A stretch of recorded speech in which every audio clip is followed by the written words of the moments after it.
All right, everybody, it's Lo, and this is your new episode of Lo on the Go. We left New York City. Today we are in Brentwood, California, up in Los Angeles. My parents drove me to LA this morning from Laguna. So any Laguna stands, I was down there this weekend with my parents, and it was so nice to be home.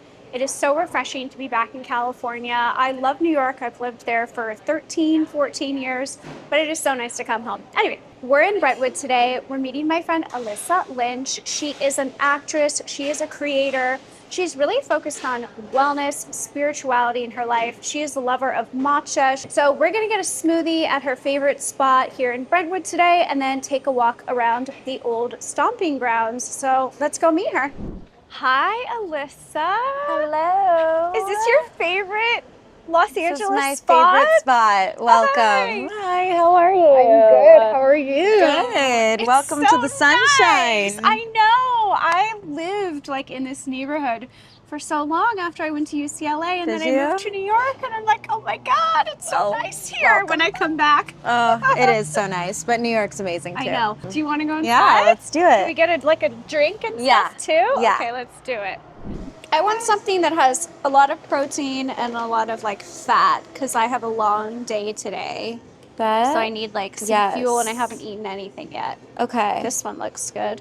Oh my gosh, this one's one of the best ones. S'mores. Yes, this is an amazing one. That looks delicious. Is the s'mores one the same as the Camp Form one? Yeah. And now it's on the menu? It was a special monthly one, and then now it's on our menu. So my best friend owns this workout brand, Form.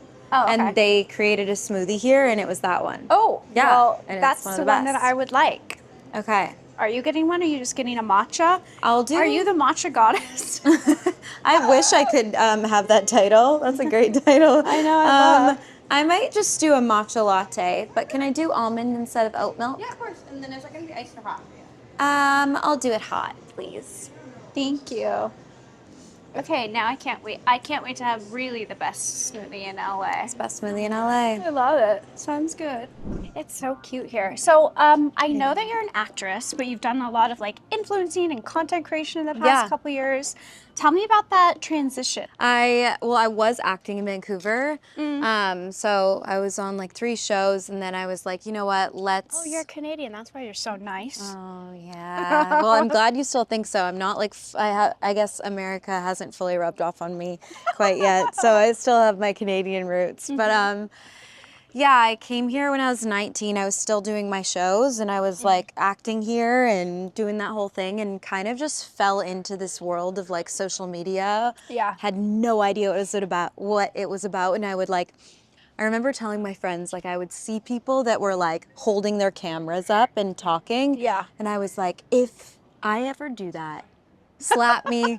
That will never be me. And like now I'm such a hypocrite because that's what I do for a living. But everyone I know. is doing this now. It's just not like a an normal embarrassing thing. It's like, do you remember when people first started to wear AirPods and Yeah. everyone was like, those are so weird. And now now it's just normal. it's totally normal. It's true. And I just, to be honest, the acting world for me, there was a couple situations that felt like a little dark and like a little too serious. And I was like, it's some people's form of art. So I understand taking it so seriously. Yeah. But for me, like, I just wanted to live such a like happy life. Yeah, lighter life. And it felt a little heavy. And so social media was like, oh, I can like take this and I can still be creative. I can still be in front of the camera, but I can like do exactly what I want with it. So Interesting. that's kind of why I made that transition when I was like 24 officially. Okay, so in every episode of Lo on the Go, we do a segment called Myth or Truth, Okay. where I ask you questions and you just tell me if you think they're true or not. Okay. And you tell me why. Okay? Okay, perfect. So the first question is, matcha is just a trend. I think that's a myth. I do. I think matcha's not going anywhere just because it's people have found like so many benefits in substituting that with coffee, and like that it gives them the energy, but it's like there's no crash and there's more benefits and skin benefits. And it's obviously like majorly a part of the Japanese culture. So yeah, I don't think it's going anywhere. Yes, I agree with you. I think it's important to note the like cultural heritage of matcha in the United States, and they've been drinking matcha in Japan for thousands of years. Yeah. Yeah. Exactly. Okay, agree with you. Okay. Okay, my second myth or truth question, and I have a lot of conflicting feelings about this one, so I'm Ooh. curious what you think. Okay. The question is, morning routines are not that important. Myth or truth? I mean, I guess generally I'll say myth because they can be so important to some people, Uh-huh. but I think it depends on who you are. Do I think you need a 30-minute to an hour lengthy long morning routine to be like a happy, successful person? No. Do you have a morning routine that you stick to?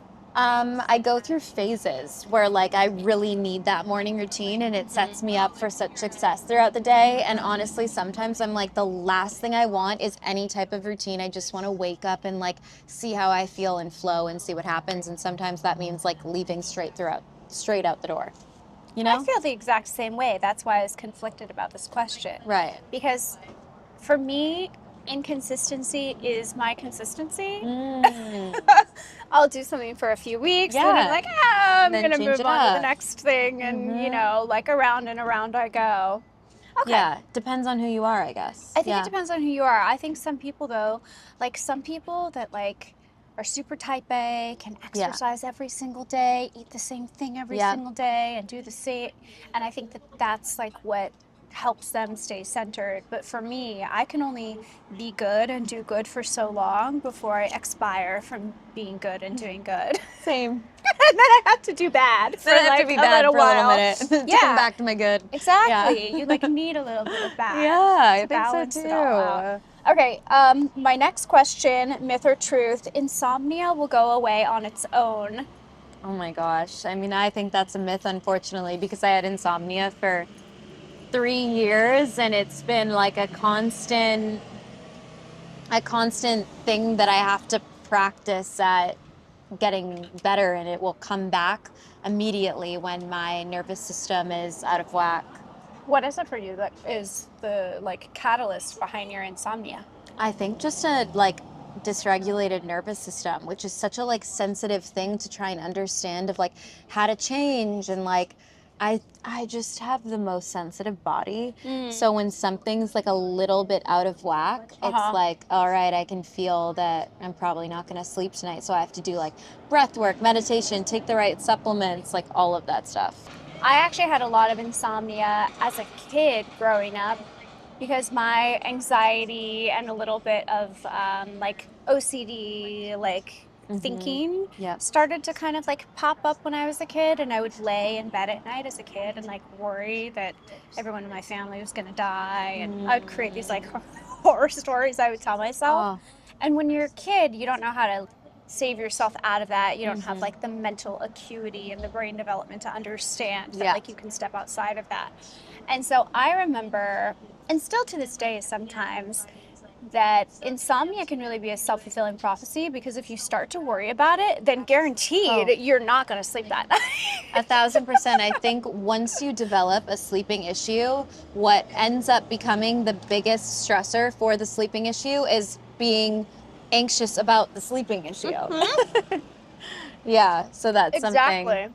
Yeah. Once that little seed's in your brain. Exactly. It's a slippery slope. fucked. Yeah, exactly. So you have like all these things and like methods you do Oh yeah. to like make sure. Yeah. Do you sleep with like a face mask on and white noise and everything? Yeah, the whole thing. The whole thing? Yeah. Yeah. Yeah. Yeah. Interesting. Thankfully, our bedroom in our apartment is very dark and very quiet, which That's is so like rare nice. for New York City. I've lived in some very loud apartments, and I'm like super noise sensitive. The littlest thing wakes me up. But yeah, I'm sleeping pretty good lately. I don't know why. Well, great. I'm jealous. My body is calm Yeah. these days, which is really nice. Okay, the next myth or truth: you need to do an intense workout for it to count. Myth. Myth.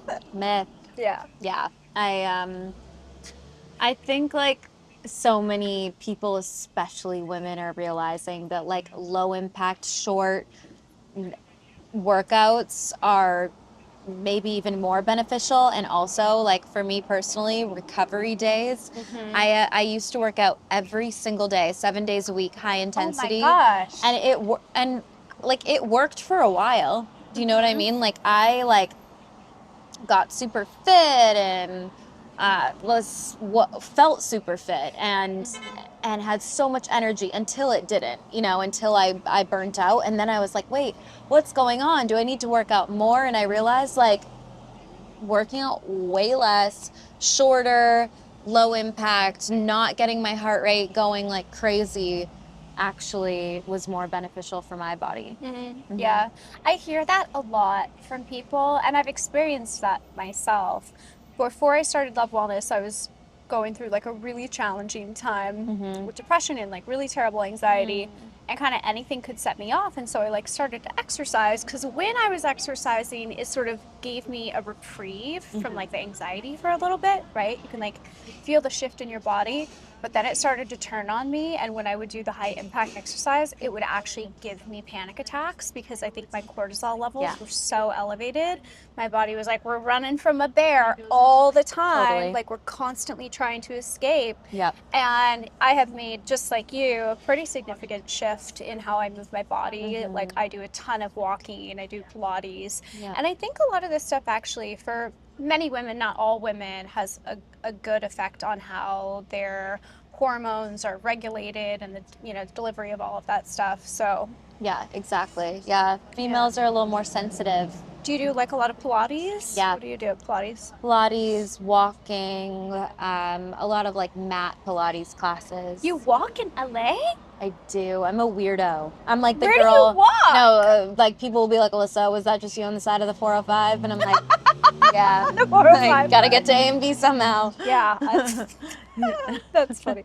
Okay, my last myth or truth question is you can't pour from an empty cup. You could try, but it's not gonna end up very well. You pour, nothing comes out. Yeah, exactly. You could try, but you're gonna get burnt out. How do you really like easily. keep your cup full, or at least like a little bit of liquid in there? I think a couple different things, like surrounding myself with good people and like being selective on that. And that's something that isn't always realistic for everybody at certain times in your life, because you're like, okay, like whether it's a work environment or, you move to a new city and you have to like put yourself out there. Yeah. But it gets to the point where you're like, okay, now that I've created this, the base for myself and I've pushed myself to certain limits, like I need to be selective about my surroundings. And so I am. And then also, I have to give myself time to rejuvenate, and then also time for like creativity, and that's like when I'm by myself, and that's kind of how my cup fills up, I feel. What are like your creative outlets? I'm very curious about this with like a lot of people in my life, because I feel like creativity has been diminished a lot since our cell phones have come about and social media exists. And so I'm curious for you, like, what is your creative outlet? Because I don't really have a creative outlet. Like, I would like one. I've never been like an artistic person, but I don't know like Well, I feel like we think do with about that it as energy. like, oh, like painting or dance or this. I And, do. and I don't think it needs to be that. I mean, I do love to like, music and singing and writing are creative outlets for me, but I also think it can be, and like this sounds so corny, but it can be like going on a walk outside and not being on your phone and like looking at the buildings around you and looking at the street and looking at the plants and like, what do they call, have you seen that like TikTok trend that's like a color walk? And you pick a color. You leave your phone at home and you pick a color and you go on a walk and you just see how many things are yellow. Oh, that's yellow, that's yellow. And I just think it's about being present. But I think like that type of presence and disconnection from social media, like it allows for creativity to start flowing, you know? I guess for me, cooking is like one of my creative outlets. I've done a lot of cooking. Have you? I need to get into that more. I went to culinary school when I first moved to New York. Did you? Yeah. I'm so jealous. I That's loved such a it. good thing It was amazing. to have. Such a good like skill. Yeah, like a good just like background foundation. Yeah. Yeah, it was really fun. I love that. I love that too. And that's a wrap on this season of Low on the Go. Thank you guys so much for walking with me through New York City and Los Angeles, and to all of the incredible guests who shared their wisdom, from menopause to fitness, dating to mental health. I have learned a ton, and I hope that you did too. Until next time, keep moving, keep learning, and keep those arm circles going.